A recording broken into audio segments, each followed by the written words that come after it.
ഇതൊക്കെ കണ്ട നമ്മുടെ ഞണ്ട് കറിയൊക്കെ ഇങ്ങനെ തിളച്ച് വറ്റിക്കൊണ്ടിരിക്കുകയാണ് കേട്ടോ. അപ്പം നമുക്ക് ഞണ്ട് കറി തയ്യാറാക്കാവേ. നമ്മൾ ഞണ്ടെടുത്തു, ആദ്യം ഇതൊന്ന് ക്ലീൻ ചെയ്തെടുക്കാം. അപ്പം നമ്മൾ ഇന്ന് ഞണ്ട് കറി വയ്ക്കുന്നത് ഗ്യാസ് അടുപ്പിലല്ല, വിറകടുപ്പിലാണ്. വിറകടുപ്പിൽ വെക്കുമ്പോൾ ഒരു പ്രത്യേക ടേസ്റ്റ് ആണല്ലോ. അപ്പം നമുക്കിന്ന് വിറകടുപ്പിൽ തന്നെ ഞണ്ട് കറി വയ്ക്കാം. ക്ലീൻ ചെയ്തെടുത്തിട്ടുണ്ട് ഞണ്ട്. ഇനി നമുക്ക് വിറകടുപ്പ് വെച്ച് ഞാനൊരു ഉരുളി വെച്ചിട്ടാണ് ഇതുണ്ടാക്കുന്നത്. അപ്പം അടുപ്പ് കത്തിച്ച് ഉരുളി വെച്ച്, ഉരുളി നന്നായിട്ടൊന്ന് ചൂടായിട്ടുണ്ട്. നമുക്ക് പച്ച വെളിച്ചെണ്ണ, നല്ല വെളിച്ചെണ്ണ ഒഴിച്ചു കൊടുക്കാം. അതിലേക്ക് സവാള, പച്ചമുളക്, കരിവേപ്പില ഇച്ചിരി ഏറെയാണേ. നമുക്കൊന്ന് വഴറ്റി കൊടുക്കാം. കൂട്ടത്തിൽ തന്നെ നമുക്ക് ഇഞ്ചി വെളുത്തുള്ളി ചതച്ചത്, നമ്മൾ നന്നായിട്ട് ഇഞ്ചി വെളുത്തുള്ളി പേസ്റ്റ് ആക്കണം, നമുക്ക് ചതച്ചിടണം. അതൊന്ന് വഴറ്റിയെടുക്കാം. ഒരുപാട് അങ്ങ് വഴലേണ്ട ആവശ്യമൊന്നുമില്ല. ഒന്ന് വഴന്ന് കഴിയുമ്പം തന്നെ നമുക്കിനി ഇതിലേക്ക് പൊടികളും ചേർത്ത് കൊടുക്കാം. നമുക്കിതിലേക്ക് മല്ലിപ്പൊടി, മുളക് പൊടി, മഞ്ഞൾപ്പൊടി ചേർത്ത് കൊടുക്കാം. എന്നിട്ട് എണ്ണ തെളിയുന്നത് വരെ ഒന്ന് നമുക്ക് വഴറ്റാം.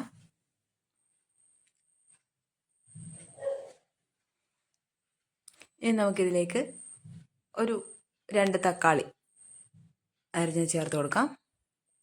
ഞാൻ സാധാരണ ഇങ്ങനെയാണ് തക്കാളി ഇടുന്നത്. അതായത് നമ്മൾ വഴറ്റിയ സാധനങ്ങൾ മാറ്റി വെച്ചിട്ട് നടുക്ക് തക്കാളി ഇട്ടിട്ട് ഇങ്ങനെ കൂട്ടി വയ്ക്കും.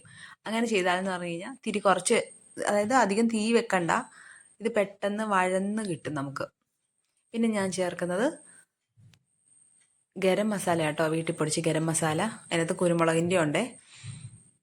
നമുക്ക് നന്നായിട്ട് ഒന്ന് വഴറ്റിയെടുക്കാം. ഇത് പെട്ടെന്നാവും കേട്ടോ, അങ്ങനെ ചെയ്താൽ നമുക്ക് പെട്ടെന്ന് വഴന്ന് കിട്ടും തക്കാളി. ഇനി ഇതിലേക്ക് നമുക്ക് വൃത്തിയാക്കി വെച്ചിരിക്കുന്ന ഞണ്ട് ഇട്ട് കൊടുക്കാം. ഞണ്ട് വിട്ട് നമുക്ക് ആവശ്യത്തിന് വെള്ളം ഒഴിച്ച് നമുക്ക് അടച്ച് വയ്ക്കാം. പിന്നെ വിറകടുപ്പായതുകൊണ്ട് ഇടയ്ക്കിടയ്ക്ക് ഒന്ന് നോക്കണം. വെള്ളം ഉണ്ടെങ്കിലും ചിലപ്പോൾ അടി പിടിക്കാനുള്ള സാധ്യതയുണ്ട്. അത്യാവശ്യം നല്ല തീയിൽ തന്നെയാണ് വെച്ചിരിക്കുന്നത്. നമ്മുടെ കറി തിളച്ചപ്പോഴാണ് ഞാൻ ഓർത്തത് ഉപ്പിട്ടില്ല എന്ന്.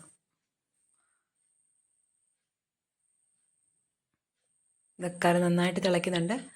ഇനി നമുക്ക് താഴേന്ന് തീ കെടുത്താം, കനൽ കിടന്നോട്ടെ. കാരണം ഇതിരുന്ന് ഒന്ന് നല്ലപോലെ പറ്റി ഒന്ന് പെരണ്ടിരിക്കാൻ വേണ്ടിയിട്ട് നമുക്ക് കനൽ കിടന്നോട്ടെ, തീ കെടുത്താം.